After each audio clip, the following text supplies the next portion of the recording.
Bismillahirrahmanirrahim. Assalamualaikum warahmatullahi wabarakatuh. Waalaikumsalam warahmatullahi wabarakatuh. Nah, perkenalkan kami di sini akan membawakan podcast yang berjudul tentang kategorisasi madhhabut tafsir. Kita di sini kedatangan pemateri yang sangat luar biasa ini, yang sangat spektakuler, yaitu Mas Pangestu Bakti Widarto. Ini berapa Mas? 5/30/2022 0006. Oke, langsung saja. Di sini saya ada sedikit bukan berjanji, seperti sharing-sharing lah mengenai kategorisasi madhhabut tafsir itu. Nah, apa saja sih kategori madhhabut tafsir itu dalam ilmu tafsir Al-Quran itu sendiri, Mas? Oke, jadi gini, kategorisasi madhab tafsir ini ada beberapa kategori, yakni ada beberapa pendapat, yakni yang pertama ada menurut Ignaz Goldziher, dan juga ada Gigi Jensen, kemudian ada Muhammad Husaini Al-Zahabi, yang terakhir adalah dari Aminawati. Di antara 4 pembagian madhab tafsir menurut beliau ini masing-masing mempunyai karakteristik dan juga corak tafsir yang berbeda-beda. Mungkin dari Ignaz Goldziher sendiri ini membaginya menjadi 5. Yang pertama ini ada tafsir bimaksur, yaitu penafsiran Al-Quran dengan bantuan hadis atau pendapat dari para sahabat Nabi. Kemudian ada tafsir fi daulai al-aqidah, yaitu tafsir yang bersifat dogmatis. Tafsir ini ditulis oleh orang-orang Mu'tazilah. Kemudian ada tafsir fi daulai at-tasawuf. Tafsir ini tafsir secara sofistik, ya, yang bersifat mistik. Mungkin beberapa tafsir dalam kategori ini ada tafsir-tafsir dari ilmuwan terkemuka, yakni ada Ibnu Al-Arabi dan cendekiawan yaitu Imam Ghazali. Kemudian yang keempat ada tafsir Fidawi Firaq ad-Diniyah, yang mana penafsiran ini bersifat sektarian atau hanya berfokus pada satu madhab saja. Yang terakhir yakni ada tafsir Fidawi at-Tamadun al-Islam, atau lebih dikenal dengan tafsir modernis. Dalam kategori ini, tafsir inilah yang ditulis oleh Said Amir Ali, kemudian Ahmad Khan, dan juga Jamaluddin Al-Afghani. Pembagian tafsir dalam model Ignaz Goldziher ini, beliau membaginya menjadi beberapa kronologi dalam ruang lingkup waktu. Namun beberapa kecenderungan dalam menafsirkan Al-Quran dimulai sejak sejarah penafsiran hingga penafsiran Muhammad Abduh. Kemudian Ignaz Goldziher juga memberikan periodisasi secara awal mengenai tafsir yang dipelajari di dunia secara luas.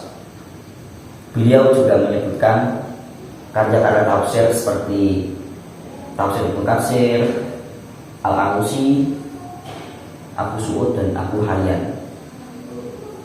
Tapi yang lebih populer yaitu tafsir Jalalain, karya dari dua seorang, yaitu Imam Syuuti dan Al-Mahalli. Terus ada kategorisasi dari Gigi Jensen. Dalam kategorisasi ini beliau juga membaginya dalam beberapa tafsir, yang ini ada tafsir ilmi. Sudah biasa kita mendengar istilah ini, yaitu tafsir yang bersifat ilmiah, yang bersifat dengan bukti nyata, berbasis penelitian dan juga data-data yang tervalidasi. Kemudian ada tafsir linguistik dan filologis, yaitu penafsiran yang memanfaatkan analisis bahasa serta pendekatan filologi dalam penafsirannya. Kemudian yang terakhir ada tafsir praktis, yaitu penafsiran Al-Quran yang lebih banyak berkaitan dengan permasalahan keseharian umat Islam. Kemudian yang ketiga yakni ada model tafsir Muhammad Husaini Al-Dhahabi. Tafsir ini beliau tidak membaginya secara rinci, tapi beliau menyebutkan bahwa tafsir ini dibagi menjadi 3 pembagian, yaitu yang pertama ada tafsir pada masa Nabi dan juga para sahabat. Kemudian ada tafsir pada masa tabi'in yang jatuh setelah sahabat, itu yang dinamakan tabi'in. Kemudian yang terakhir yakni ada tafsir pada masa kodifikasi. Kemudian untuk yang keempat yakni model dari Aminah Wadud. Beliau membaginya dalam 3 penafsiran, yaitu ada tafsir tradisional, reaktif dan juga holistik. Yang dimaksud tradisional itu apa? Tafsir yang memfokuskan pada pokok bahasan tertentu sesuai dengan kemampuan tafsir, seperti hukum fikih, tata bahasa, nahwu, balaghah, sejarah, tasawuf dan lain-lainnya. Kemudian ada tafsir reaktif, yaitu yang berisi tentang reaksi para pemikir terhadap berbagai hambatan yang dianggap bersumber dari Al-Quran. Kemudian itu tafsir holistik, yaitu tafsir yang menerapkan berbagai metode penafsiran dan mengaitkan dengan berbagai persoalan sosial, moral, ekonomi dan juga politik, termasuk perempuan yang muncul di zaman era modern sekarang. Mungkin itu, Mas. Oke. Sangat jelas sekali ya teman-teman. Nah, selanjutnya bagaimana karakteristik utama dari masing-masing mazhab tersebut, Mas? Bisa dijelaskan? Oke. Mungkin kalau kita berbicara dengan karakteristik, ini yang jelas masing-masing penafsiran ini mempunyai karakteristik yang berbeda-beda. Beberapa karakteristik utama sendiri, yaitu mungkin dari tafsir Bil Maksur sendiri ini berfokus pada penggunaan hadis dan juga pendapat para sahabat dalam menafsirkan Al-Quran. Kemudian tafsir yang teologis ini dipengaruhi oleh doktrin dogmatis yang diciptakan oleh orang-orang Mu'tazilah. Kemudian untuk tafsir sofistik yang ini berkaitan dengan penafsiran bersifat mistik dan juga simbolis, seringkali kita mengaitkan dengan tasawuf. Selain itu, tafsir sofistik ini lebih mengenai corak penafsirannya lebih ke kesufian. Jadi bagaimana seorang sufi itu menafsirkan menurut dia gitu. Kemudian tafsir sektarian ini lebih menekankan pada salah satu mazhab tertentu, misal lebih menekankan pada mazhab Syafi'i semua gitu. Jadi dalam tafsir ini sektarian ini tidak memandang mazhab manapun, tapi hanya fokus pada satu mazhab. Kemudian ada tafsir modernis yang mana tafsir ini mengangkat isu-isu pembaruan terkait kemajuan peradaban Islam.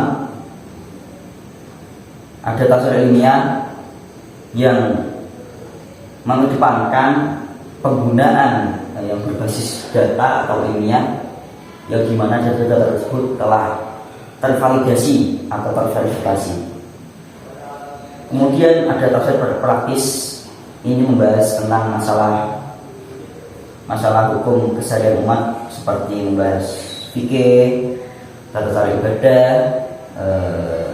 dan juga balaghah, ilmu bahasa.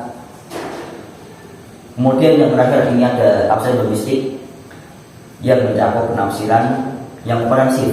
Biasanya tafsir ini membahas tentang persoalan sosial, moral, dan juga politik, yang pada intinya semua tafsir ini mempunyai ciri khas dan juga karakteristik masing-masing. Semuanya ada memiliki kecenderungan para mufasir ini semuanya memiliki ciri khas masing-masing dalam menafsirkan Al-Quran. Oke, sangat jelas ya teman-teman yang disampaikan oleh Mas Idul mengenai kategorisasi pada tafsir itu sendiri. Nah, cukup sekian materi yang bisa kita sampaikan.